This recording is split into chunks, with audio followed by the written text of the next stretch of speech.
Жеке гигиена денсаулыкты чыңдоо үчүн өтө маанилүү. Бирок өспүрүмдөр бул маанилүүлүктү түшүнгүсү келбейт. Жалпылыктан жана убакыттын жетишсиздигинен жеке гигиенасына көңүл бурушпайт.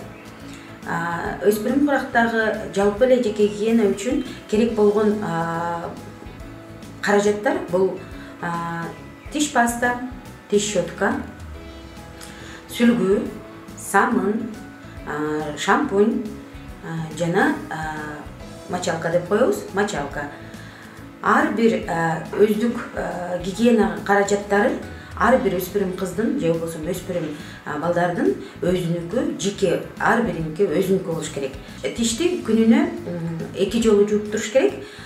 Эртең менен сулуулук үчүн, кечинде ден соолугу үчүн. Тиш щеткасын 3 айда бир жолу алмаштырып туруу зарыл. Анткени тишти таза жубай калат. Ал эми пасталарды тандаганда фтор камтылган пасталар тандаса абдан жакшы. Тулку боюн, денесин бир жумада 2 жолу жуунуп туруш керек. Күнүгө душ кабыл алса да болот. Ал эми тырмактарын бир жумада 2 жолу алып туруш керек. Даратты күнүгө алыш керек. Дарат алуудан мурда колду сөзсүз самындап жууш керек. Кол жуунун эрежесин көрсөтө кетейин. Биринчи самынды алабыз. Колду 5 жолу ышкайбыз, сырткы бөлүгүн ышкайбыз. Андан кийин бул сырткы бөлүгүн, андан кийин замок кылабыз. Тырмактардын асты, андан кийин башкы манжаларды жууйбуз. 2 манжан, андан кийин тырмактын астын. Ар бир тырмактын астын. Ушул иретте кайра чайкайбыз. Кайра чайкаганда да ушул иретте чайкайбыз. 20 секундтан кем эмес болуш керек колду жууган.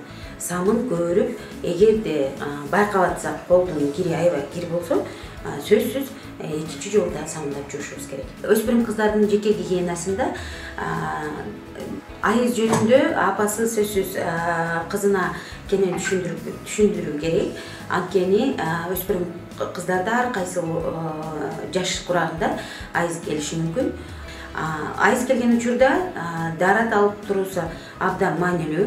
Андан соң жеке прокладка деп коебуз, одноразовый. Аларды бир жолу колдоно турган прокладкаларды колдонуш керек. Аларды 4 сааттан ашык колдонууга болбойт. Кийимди да таза кармоо керек.